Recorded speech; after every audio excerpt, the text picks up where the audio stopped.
Сәлем достар, менің арнама қош келдіңіздер. Осындай әдемі бантиктің жасалу жолымен сіздермен бүгін бөлісетін боламын. Жасалуы өте оңай және көп затты қажет етпейді. Және кез келген түсінен де өте әдемі болып шығады. Бізге қажетті заттар: 1 сантиметрлік лента. Мен қазір көк түсінен таңдадым. Бантигімізге әдемі көрік беретін әрине бұл біздің тастарымыз. Одан 2 штук керек болады. Тастың түсіне сәйкес мен осындай түсте 2 резинканы таңдап алдым. Және ақ фетрден осындай дөңгелек қиып алатын боламыз. Және біздің лентамызды өлшеп қию үшін сызғыш, қайшы және ыстық клей қажет болады. Енді жұмысымызды бастаймыз. 1 сантиметрлік лентамыздан сызғыштың өлшемімен 12 сантиметр қиып алатын боламыз астыңғы бөлігіне. Астыңғы бірінші қатарға 10 штук және одан кейін екінші қатарға 10 штук. Осы 12 сантиметрлік деп қоямыз. Барлығы 20 штук қиып алыңыздар.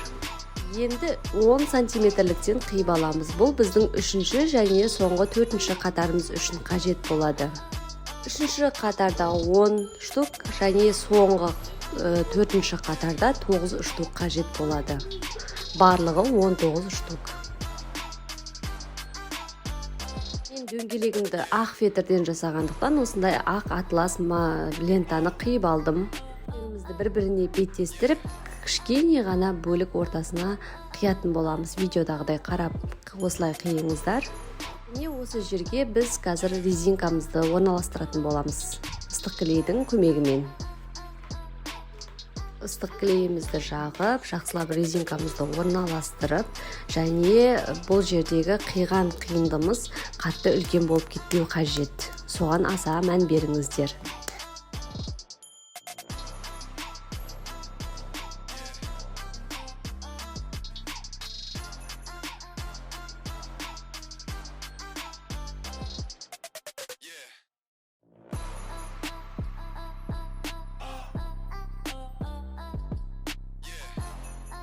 Міне біздің астыңғы бөліктеріміз дайын. Резинкаларымыз, енді осының үстіне бантиктерімізді орналастыратын боламыз. Бірінші қиып алған 12 сантиметрлік ленталарымызды осылай ыстық клеймен бір-біріне жабыстырып қоятын боламыз. Алдын ала барлығын дайындап, сол кезде бізге толық бантигімізді жабыстырып шығуға өте оңай болады.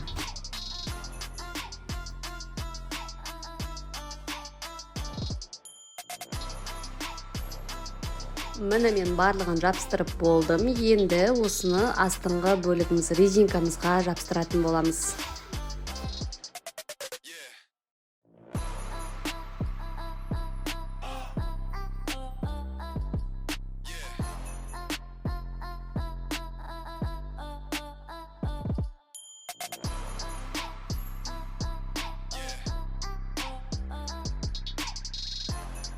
Бірінші қатарды жабыстырып болдық. Енді екінші қатарды соған параллельне, яғни жоқ жерлермен орналастырып, жауып отырып жабыстыратын боламыз. Қарап отырсаңыздар өте оңай жасалуы.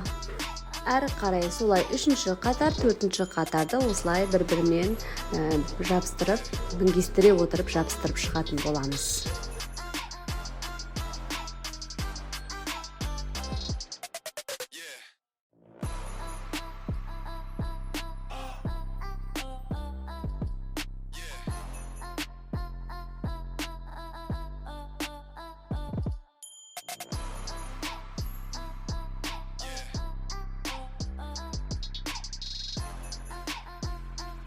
Міне біздің бантигіміз жабыстырылып болды. Енді ең соңғы нүктесі ол біздің әдемі тасымызды жабыстырамыз. Бұны да ыстық клейдің дәл ортасына жабыстырып, біраз уақыт кеткенше ұстап отыратын боламыз.